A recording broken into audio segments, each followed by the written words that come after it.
gente, sejam bem-vindos ao meu canal. Já vai deixando seu like, se inscreve no canal, ativa o sininho de notificações para vocês não perderem nenhum vídeo. E vamos pro vídeo. Gente, é muito importante quando você estiver travando uma batalha espiritual, você fazer o jejum, tá? Eu tava aqui parando para refletir sobre a importância do jejum, porque o jejum acaba com cadeias espirituais, sabe? Com prisões mentais espirituais. Então, se você quer garantir uma força gigantesca na área espiritual, começa a fazer o jejum. O jejum e a oração, gente, é como se fosse uma bomba atômica, sabe? Na questão espiritual, da força espiritual que existe. Então, se a gente pudesse comparar o jejum e a oração com algo na Terra, seria comparado a uma bomba atômica. Porque vocês não imaginam o estrago que vocês conseguem fazer no inferno quando você junta o jejum e a oração.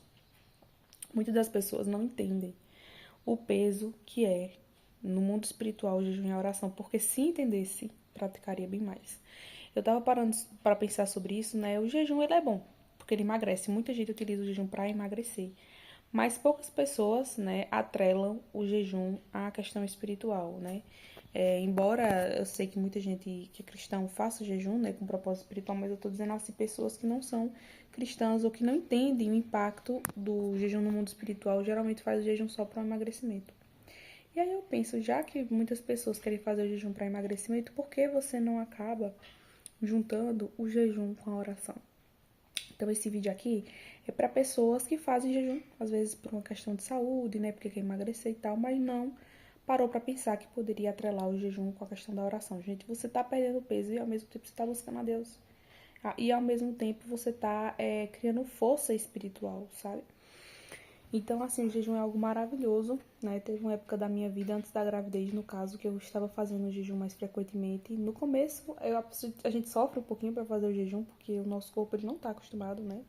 Então, você faz o jejum, no começo o corpo fica dando sinais de fome o tempo todo, você fica com vontade de comer doce, fica com vontade de comer alguma coisa que meio que vai dar energia pro seu corpo, né? Até que se acostuma, gente, porque tudo na vida a gente acaba se acostumando, seja pro bom, pro ruim, né? Então a gente precisa ter cuidado com isso, porque a gente também pode acabar se acostumando a coisas ruins. Então, o jejum tem muita força no mundo espiritual, tá? Se você tá passando por uma luta que você diz assim, eu já fiz de tudo, com as minhas próprias mãos, já corri atrás, enfim, para mudar a minha situação, meu cenário, eu não tô conseguindo mudar. Talvez porque o seu cenário seja uma questão espiritual. E, gente, não adianta, tá? Algo espiritual, um problema espiritual se combate com armas espirituais. Não adianta você querer usar armas carnais, não adianta você tentar com a força do seu próprio braço. Se o problema que você está passando é espiritual, não adianta, você só vai resolver ele espiritualmente. Tem gente que está com ansiedade, está com depressão e é uma questão espiritual. E enquanto essa pessoa não resolver a questão espiritual, a ansiedade e a depressão vai estar lá. E eu digo isso 100% dos casos? Não, tem pessoas que é por um processo neuroquímico mesmo, um corpo inflamado, enfim, tem a questão fisiológica da gente que causa esses problemas, mas também tem a questão espiritual, gente. Claro que tem, né? Existe o inimigo, né? Existem forças malignas que colocam doenças nas pessoas. Existem espíritos assim, então a gente tem que buscar o tempo todo a Deus para repreender esses espíritos malignos, né? Que desejam atrasar a nossa vida, porque quando a gente tá doente emocionalmente, espiritualmente, isso atrasa a nossa vida, atrasa os nossos propósitos e também a satisfação da nossa vida, né, gente? A gente poder viver bem, viver plenamente, ter bem-estar, né? Estarmos satisfeitos com a nossa vida é outra coisa. Então, muitas vezes a gente tá insatisfeito com as nossas vidas por conta disso, sabe? Porque a gente não tá equilibrando a nossa área espiritual, tá passando por um problema espiritual e não está buscando curar essa questão espiritual. Então, busquem correr atrás de curar essa questão espiritual, muitas vezes não é fácil, eu entendo vocês. Não é fácil realmente jejuar, não é fácil orar. Por isso que a gente tem que buscar ajuda. Busca ajuda. Se você não está conseguindo fazer jejum, se você não está conseguindo fazer oração, busque ajuda com pessoas que são mais experientes na fé. Muitas vezes a gente fica sem graça de falar com algumas pessoas experientes na fé, porque a gente pensa assim, essas pessoas vão me julgar. Sim, pode ser que exista mesmo algumas pessoas que vão julgar, mas, gente, uma pessoa que julga você, que não acolhe você assim do primeiro momento quando você fala sobre um problema espiritual, eu tenho coisa para confessar a vocês, essa pessoa não é cristã. Porque um verdadeiro cristão, ele não vai, assim que você traz um problema para ele, apontar o dedo, lhe criticar, não. Essa pessoa sabe que você está enfrentando uma dificuldade. E a pessoa que é verdadeiramente cristã, ela também passa por algumas dificuldades, alguns dilemas. E se fosse ela passando, ela iria querer ser acolhida, entendeu? Então o verdadeiro cristão, ele pensa, o que faria Jesus nesse lugar? Será que Jesus tacaria pedra, como teve a oportunidade e não fez, né? No caso da mulher adúltera, a mulher adúltera errou, ele poderia simplesmente ter tacado pedra na mulher, mas não. Ele disse, filha, onde estão os teus acusadores? Alguém te condenou? Depois que Jesus confrontou, né, as pessoas, quem não tiver pecado atire a primeira pedra, ninguém atirou e saiu, aí ela disse, não, Senhor, ninguém me condenou. Aí ele disse, eu também não te condeno, vai e não peques mais. Então, assim, a postura de Jesus foi o quê? Foi de julgar? Não. Foi de perdoar.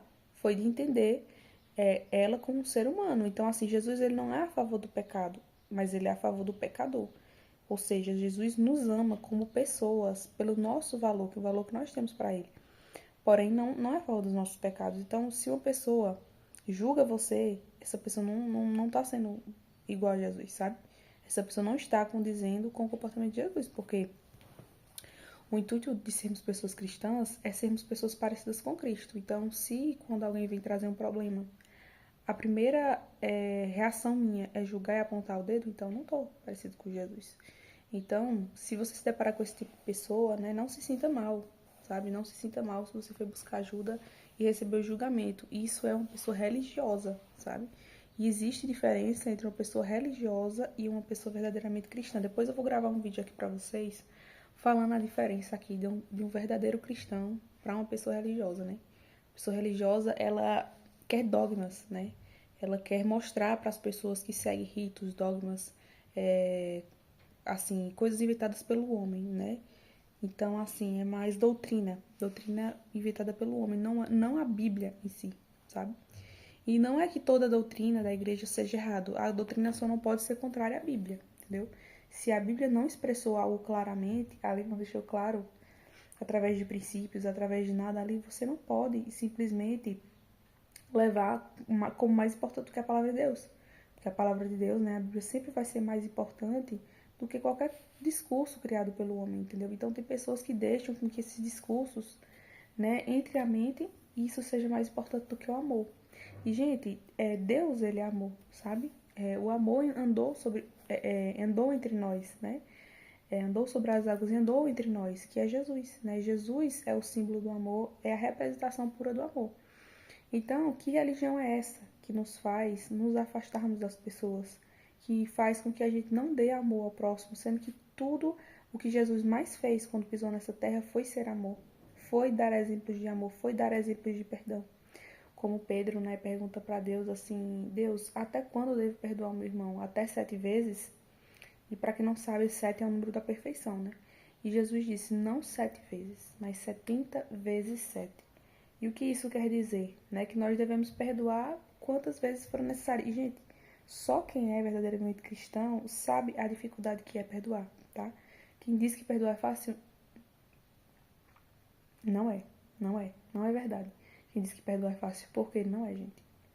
Não é. E dependendo do erro que alguém possa ter causado para você, que pode ter causado feridas profundas na sua alma, só quem sabe que tem que liberar o perdão. E é uma pessoa cristã sabe da dificuldade que é. Porque quando a gente não libera perdão, a gente que fica aprisionado, né? Então, pode ter parecido aqui pelo meu vídeo que eu meio que saí um pouco do assunto, né? Mas o que eu tô querendo dizer a vocês é que conversem com pessoas de Deus de verdade, sabe? De pessoas que têm um testemunho, pessoas que muitas vezes já passaram por situações difíceis, mas deram a volta por cima, pessoas que de fato estão comprometidas com Deus, não pessoas religiosas, não pessoas que querem cumprir simplesmente ali o rito da igreja. Ah, tá todo mundo domingo no culto, sempre batendo ali no dia na semana, reunindo com pessoas, porém zero compromisso, zero edificação, zero mudança de vida, né? Porque não faz sentido estarmos com ele e nós não temos nenhuma mudança. Nem que seja uma ou duas, mas aos poucos a gente precisa mostrar que nós temos mudança, assim, porque não existe uma pessoa que se torne sempre a mesma quando Deus chega, sabe? Quando Jesus chega num ambiente, aquela situação tem que mudar, tem que resolver, porque a presença de Deus é muito poderosa na vida de uma pessoa, num ambiente. Então, o ambiente, quando Deus chega, ele é mudado, ele é transformado, ele é renovado. Não tem como as coisas continuarem sempre do mesmo jeito. Então, cuidado, tá? Quando você estiver conversando com uma pessoa e você se sentir julgado de primeiro momento, saiba que provavelmente você está lidando com uma pessoa religiosa. Se vocês gostaram desse vídeo, não esquece, deixa o like, se inscreve no canal. Um beijo.